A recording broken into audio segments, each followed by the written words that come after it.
Этническая армянка, которую в западных СМИ часто называют «валькирией кремлевской пропаганды Путина», Маргарита Симоньян в прямом эфире фактически выступила с призывом к дискриминации. По ее словам, все, кто поддерживает Никола Пашиняна, должны быть лишены права въезда в Россию, якобы это легко определить по соцсетям.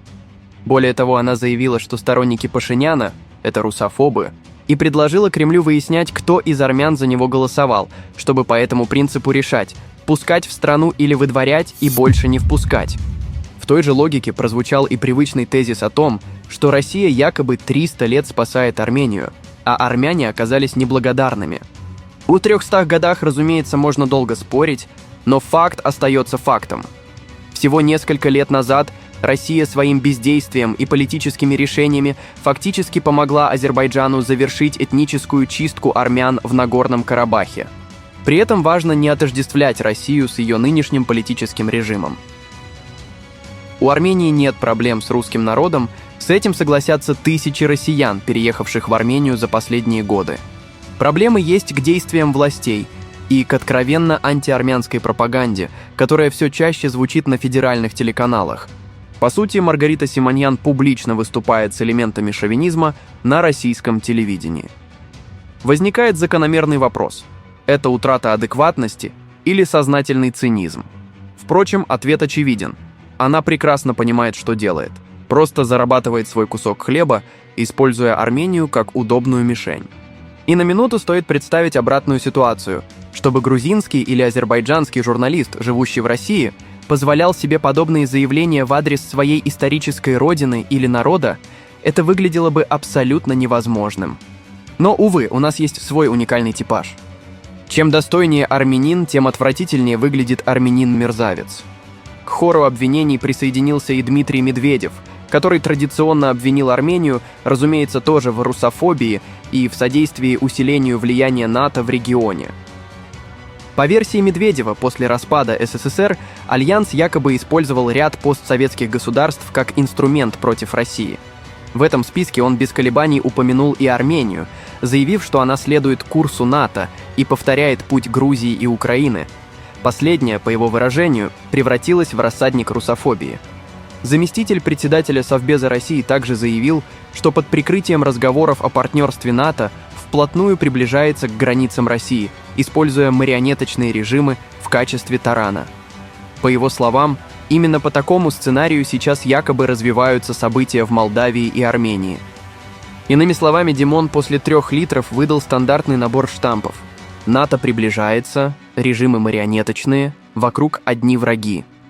Армению он, разумеется, не забыл упомянуть, но при этом почему-то забыл свою коронную формулу о ситуативном союзничестве с Турцией. Впрочем, интернет помнит все. И иногда он полезен не только как архив, но и как своеобразный освежитель памяти, а заодно и вытрезвитель. Было бы неплохо напомнить Медведеву, как именно его гениальный начальник приблизил НАТО вплотную к границам России. И сделали это вовсе не Украина и не Армения, а вполне себе спокойная и нейтральная Финляндия. Финляндия – это, к слову, страна, а не водка. Димон, отдай бутылку немедленно. И да, напомните Дмитрию Алкоголевичу, как его собственный хамский и истеричный политический язык стал одним из факторов, вынудивших хладнокровных, как слоны, финнов окончательно вступить в НАТО.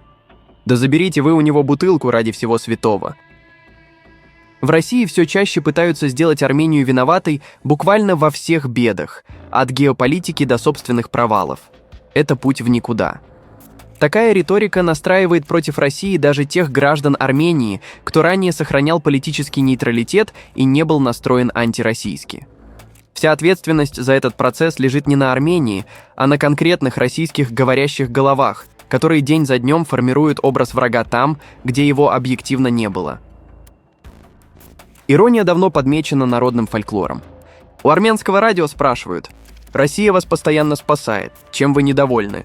Армянское радио отвечает: «Не могла бы Россия хотя бы раз так же спасти Азербайджан? А то у нас территории заканчиваются». На этом фоне особенно контрастно звучат заявления официальных представителей Кремля. Так, пресс-секретарь президента России Дмитрий Песков подчеркивает, что стратегический выбор Армении важен для России. По его словам, руководство Армении сейчас находится на перепутье и обсуждает дальнейший путь развития, и Москва внимательно следит за этим процессом. Песков отметил, что Россия и Армения на протяжении многих столетий были соседними и братскими странами, а потому российская сторона рассчитывает на сохранение и развитие отношений, поскольку между Москвой и Ереваном остается много общих дел и интересов.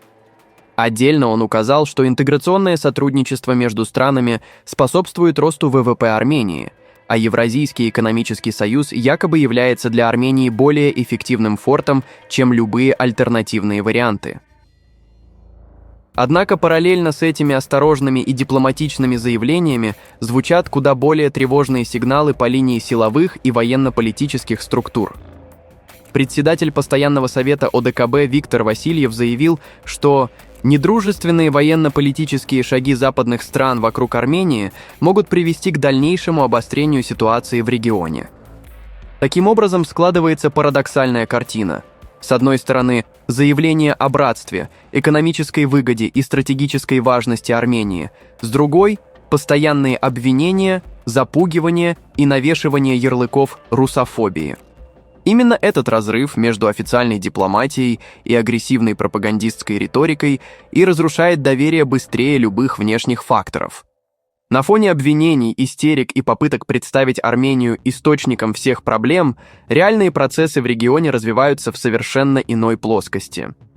Так, Европейский Союз намерен оказать Армении консультационную помощь при строительстве дорожной инфраструктуры, ведущей к контрольно-пропускным пунктам на границе с Турцией.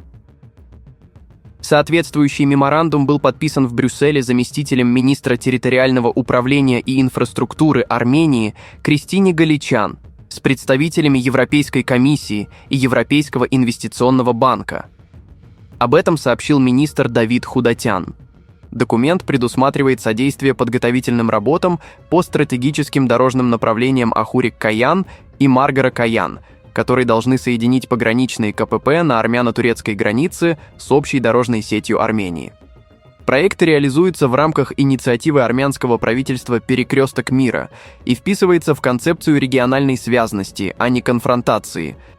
Параллельно активизируется и парламентско-дипломатическое направление. 23 июня посол Армении Арман Хачатрян провел встречу с членами группы дружбы Франция-Армения в Сенате Франции во главе с Жильбер-Люк Девиназом. Посол высоко оценил неизменную поддержку Армении со стороны французского Сената, включая развитие стратегического партнерства между Ереваном и Парижем. Он затронул итоги парламентских выборов в Армении, выводы международных наблюдателей, а также события после голосования. Отдельно Хачатрян напомнил о 8-м саммите Европейского политического сообщества в Армении и об учредительном саммите Армения-ЕС, подчеркнув значение государственного визита Эммануэля Макрона в Армению 3-5 мая. Отдельное внимание было уделено усилиям Армении по институционализации мира на Южном Кавказе, а также инициативам, связанным с проектом ТРИП и последствиями экономических ограничений в отношении армянской продукции, где поддержка ЕС играет ключевую роль. На этом фоне Bloomberg отмечает, что участие секретаря Совбеза Армении Армена Григоряна в конференции по восстановлению Украины в Польше 24-25 июня подчеркивает продолжающийся курс Еревана на отдаление от России и сближение с Европейским Союзом. Интересно, что даже Анкара на фоне этих процессов демонстрирует более сдержанный и прагматичный тон. Выступая на 20-й сессии Парламентского союза Организации исламского сотрудничества в Баку, спикер Великого национального собрания Турции Нуман Куртулмуш заявил, что Анкара высоко ценит переговорный процесс между Азербайджаном и Арменией и достигнутый прогресс. По его словам, Турция надеется на установление окончательного мира между Азербайджаном и Арменией, а Южный Кавказ должен стать регионом стабильности, спокойствия и устойчивого развития. На этом фоне попытки отдельных российских спикеров представить Армению марионеткой, врагом или русофобом выглядят не просто устаревшими, а откровенно оторванными от реальности, в которой Ереван все активнее действует как самостоятельный субъект, а не объект чужих страхов и комплексов. Пишите ваше мнение в комментариях и подписывайтесь на наш канал, чтобы не пропускать самые важные новости мира и Южного Кавказа.